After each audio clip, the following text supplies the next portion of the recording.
డ్వాక్రా మహిళలకు రుణమాఫీ చేస్తామని మాటిచ్చామని ఇచ్చిన మాట ప్రకారం 4 విడతలుగా రుణమాఫీ చేస్తామని గురజాల ఎమ్మెల్యే కాసు మహేష్ రెడ్డి అన్నారు.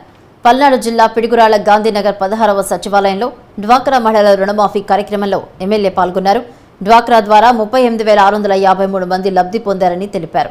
75 ఏళ్ల చరిత్రలో మంచినీటి కోసం కుళాయి పథకం లేదని, వైసీపీ ప్రభుత్వం వచ్చాకే ప్రతి ఇంటికి నీటి కుళాయి ఇచ్చిందన్నారు. దేశంలోనే వాలంటీర్ వ్యవస్థను తీసుకొచ్చి పింఛన్ను ఇంటికే పంపుతున్న ఘనత జగన్ కు దక్కుతుందన్నారు. సంక్షేమ పథకాలు ఇలాగే కొనసాగాలంటే మరోసారి వైసీపీని గెలిపించాలని కాసు మహేష్ రెడ్డి అన్నారు.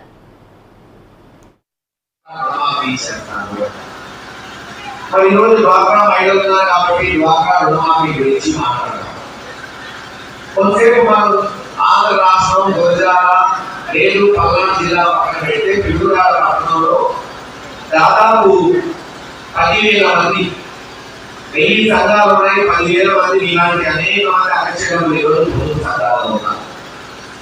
2014 నుంచి 19కి ఎంత రుణమాఫీ జరిగింది ఈ పట్టణంలో?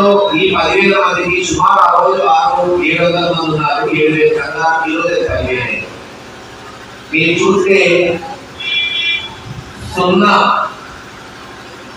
ఒక్క రూపాయి కూడా 2014 నుంచి 19 వరకు ఒక్క రూపాయి కూడా డ్వాక్రా రుణమాఫీ జరగలేదు.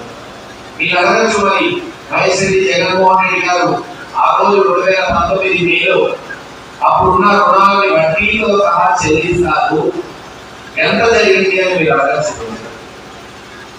మా మేము పెడుతున్నా అక్షరాల 11,98,00,000 రూపాయలు ఒక పిడుగురాళ్ల పట్టణంలో వచ్చాయి. ఎక్కడ చంద్రబాబు నాయుడు గారు చేయని ఒక రూపాయి కూడా రాలేదు. 11 కోట్లు, సుమారు 12 కోట్ల రూపాయలు ఇప్పుడు 4వ విడతతో కలుపుతారు.